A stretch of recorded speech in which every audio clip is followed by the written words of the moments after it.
Dominasi koalisi Kim Plus di Senayan diyakini akan membuat kebijakan politik stabil. Program strategis Prabowo Gibran diyakini akan didukung penuh oleh anggota DPR. Saat ini hampir semua partai politik yang ada di Senayan sudah dirangkul dalam koalisi, sehingga diharapkan dapat memuluskan program pemerintahan Prabowo Gibran selama 5 tahun ke depan. Komposisi anggota Dewan yang baru dilantik sebagian besar berasal dari partai politik pendukung pemerintahan Prabowo Gibran melalui Koalisi Indonesia Maju.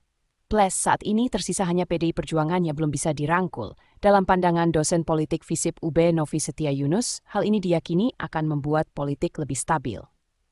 Besarnya dukungan anggota legislatif ke pemerintah akan membuat program strategis Prabowo Gibran mendapat restu politik dan anggaran. Akan membuat pemerintahan itu lebih stabil karena tantangan ke depan, kebijakan-kebijakan publik ataupun kebijakan-kebijakan yang sudah direncanakan oleh pemerintahan Prabowo Gibran itu kan banyak sekali, mulai dari misalnya kebijakan-kebijakan yang berkaitan dengan fiskal, penambahan pendapatan negara dari sektor pajak yang kemudian Prabowo menginginkan untuk membentuk badan penerimaan negara, terus kemudian kebijakan-kebijakan makro ataupun mikroekonomi, sampai dengan kebijakan-kebijakan yang menjadi prioritas ketika kampanye, misalnya makan siang gratis dan sebagainya. Ini tentu membutuhkan dukungan dari legislatif, dukungan dari DPR yang melekat pada fungsi budgeting, kemudian fungsi